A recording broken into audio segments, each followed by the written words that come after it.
চিরা দিয়ে যে এত মজার একটা পিঠা তৈরি হবে, এটা যদি না বানিয়ে খান তাহলে বুঝতেই পারবেন না এটা যে কতটা মজার।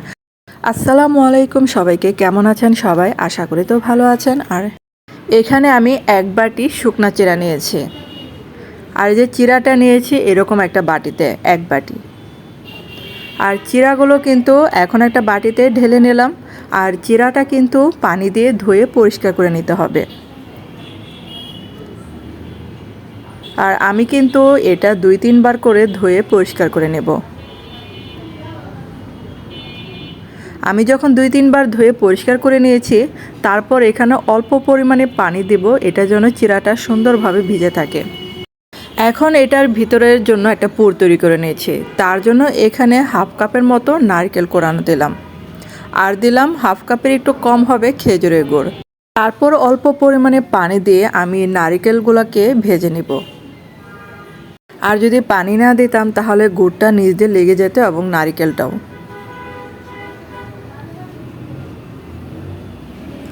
এখন গুড়টা আর নারকেলটা একসাথে গলে গেছে, তো এটা কিন্তু একটু ভাজা ভাজা করব। আর ভাজা ভাজা হলে আমি এটা নামিয়ে ফেলবো চুলা থেকে। আর আমার চ্যানেলে যারা নতুন দেখছেন, এখন আমার চ্যানেলটাকে সাবস্ক্রাইব করে রাখেননি, তাদের কাছে অনুরোধ করলাম প্লিজ চ্যানেলটাকে সাবস্ক্রাইব করে আমার পাশে থাকবেন। আর এটা দেখেন ভিজে ফুলে ডাবল হয়ে গেছে। তো এটার মধ্যে যদি একটু পানি থাকে তাহলে পানিটাকে একটু চিপে ফেলে দেব। আর পানিটা একটু বের হয়েছিল, আর পুরাটাই চিরা শুষে নিয়েছিল, তার জন্য বেশি পানি কিন্তু বের হয় নাই। এখন একটু ভালো করে চটকে নিলাম। তারপর এখানে হাফ কাপ দিলাম চালের গুঁড়া, আর হাফ কাপ দিলাম গুঁড়া দুধ। এখন দিব অল্প পরিমাণে লবণ। লবণটা না দিলে কিন্তু মিষ্টির স্বাদটা বোঝা যায় না। এখন এই যে উপকরণগুলো ভালো করে মাখিয়ে নিচ্ছি। আর এখানে কিন্তু আর চিনির দরকার নেই, কারণ হচ্ছে গুড়ের যে পুরটা করেছি সেটাতে কিন্তু মিষ্টি লাগবে। আর মাখাতে গিয়ে দেখলাম যে একটু নরম হয়েছে, তার জন্য এখানে হাফ কাপ দিলাম ময়দা। ময়দাটা দিয়ে ভালো করে মাখিয়ে নিতে হবে। আর এটা কিন্তু মাখানো শেষ। আর এটা একটু নরমই থাকে, নরম নরম অবস্থায় করে নিতে হয়। তারপর হাতে একটু তেল মাখিয়ে নিলাম।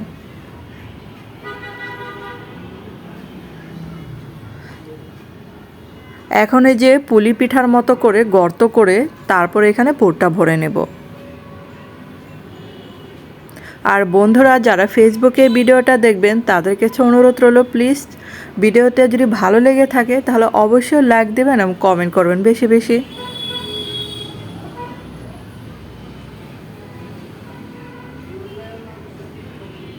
আর এই যে এটা একটু হাতে গোল করে নিতে হবে। তারপরে আমি একটু তেল মাখিয়ে নিচ্ছি, কারণ এটা একটু নরম নরম যেহেতু থাকে, আর তেল মাখিয়ে নিলে এটা হাতেও লাগবে না। তারপর একটা চামিচের সাহায্যে একটু ডিজাইন করে নিচ্ছি।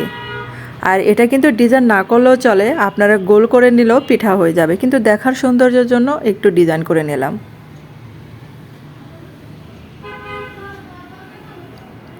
আর এখন যেহেতু শীতকাল, ঘরে ঘরে পিঠা তৈরি হয়, তাই চিরা দিয়ে এই পিঠাটা নতুনত্ব আনতে পারে। আপনারা অবশ্যই বানিয়ে দেখতে পারেন। আমি কিন্তু এর আগে মুড়ি দিয়ে কিন্তু পিঠা বানিয়ে দেখেছি, এবার বানালাম চিরা দিয়ে পিঠা। তো অবশ্যই কিন্তু আমার চ্যানেলটাকে সাবস্ক্রাইব করে রাখবেন এবং নিত্য নতুন পিঠা রেসিপি দেখতে পারবেন। আর আমি চেষ্টা করব আমি নতুন নতুন পিঠা বানানোর রেসিপি শেয়ার করার জন্য। তো একটা ডিজাইন তো করে ফেললাম, আরেকবার দেখাচ্ছি আপনাদেরকে, আপনাদের সহজ হওয়ার জন্য, মানে সহজ করে দেখানোর জন্য আরেকবার দেখালাম। তারপর সেমভাবে এরকম করে পুর ভরে পিঠা বানাচ্ছি।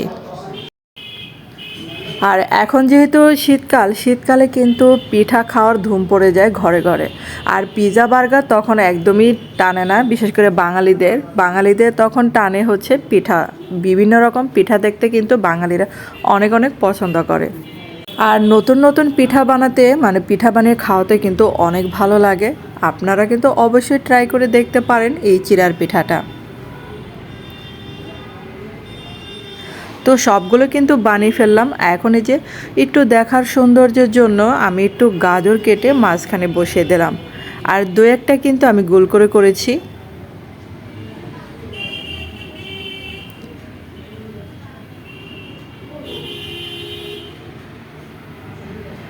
তো তো হয়ে গেল এরকম, মানে গাজর দিয়ে করে ফেললাম। এখন হচ্ছে এগুলো ভাপ দিয়ে নেব।